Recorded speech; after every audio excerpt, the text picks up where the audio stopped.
toka na wasa ni ngauna ni vakatawa.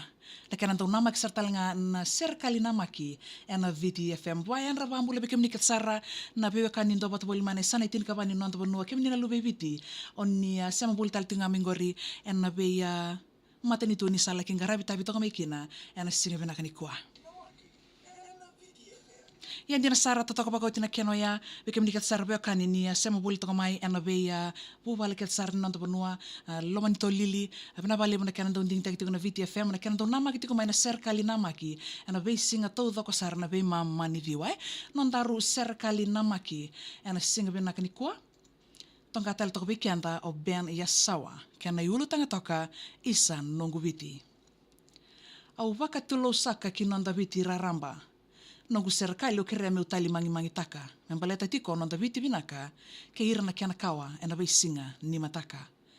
Ni utu ka ngai waka reida lesu sa sautu ni vonoko viti sa ndwana kana kena levu. Na teitei na ngoli na kakana kena memo da wabe ni binaka vichi awa ni solia wale na idhengu. O waka bini binaka ki nonda mata ni tu. Nona lawa sa mbiuta menda sa ndua mbautu. Kai india, kai viti, kai loma kena vei abutu. Now we are all Fijian and we love you. Ola ki reida lesu na nonda sasanga, na nonda itumbu ena vangara dhaka. Na kena sangai na nonda tiku binaka, kena vuli dhaka, kena vuli toro dhake sara. Na iwali kethi ni sasanga ongore tunga ve kenda, na levu ningele sebo nua enda ndui tau kena. Na kena tei wakinga enda sarui wele kina, sa rauta mera siviti kenda nawe kanda na India. Au rui lolovu waka levu ni undo waka reida, na levu niwe kanda era sa sesitu ena veisinga. E loma ni tauni merkere silini kina, isa i vena vuvale kina nondra la lomandina. Enta kai ni nonda vanua e vanua lotundina, ia nonda waka rau sa rui tava vivila. Ninda senga ni muria na waka roa enda vilika, menda na gaivi naka rawa waka dhava ni lailai na nonda ndina. Au ngai toka waka na numa, na levu ni lenga enda sando nuia. Na matele levu na thonga na lamba kina kuna, ngore na ivakata kila ni saboleka na ngauna. Wikenda na tambangone o kerea menda rongoda, na wuli kina lotu menda ndaunga dhoya. Menda ndau wakarorongo ve ira na ngase dhake wikenda, ona ngai kalonga takina ke ira na nomuweka.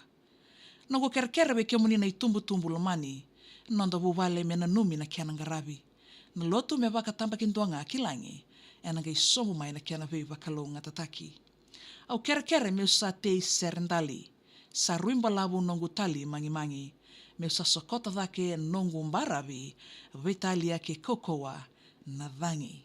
Totoka pakauti na keno ya wala toka wikenda, o Ben Yasawa ena singa binaka ni kua nuitaki ninda tali takasara na kena rungi toka nanda serikali, kitiko viko na talendi ninda mbuli serikali, kako ni kautamai, wakotamai kito ena VTFM, ena vugu 231 VTFM, ena vugu tiko ni kena mai, menda mai rongo thabata toka na talendi ni serikali, endo na kangwa esa wakame ealita ni tukeani, ena totoka na kena ke wakame vambula taki listal mai, kong ane bikimni katsara na biokani, yana nonda serikali na singa binakani kwa nui taki ni maro taki tiko na vingarabi yana singa binakani kwa sabong letu na vanu ni binakali bikimni katsara na biokani o ni sema politiko mai yana singa binaka inda ye totoka pakauti tiko na nonda awe toka ni toka yana singa binakani kwa mea dhaba na singa ni mataka ya wela nonda moni na itoka ni ndo ni vingarabi ngono patongo nonda ru serikali namaki namakatal mai yana singa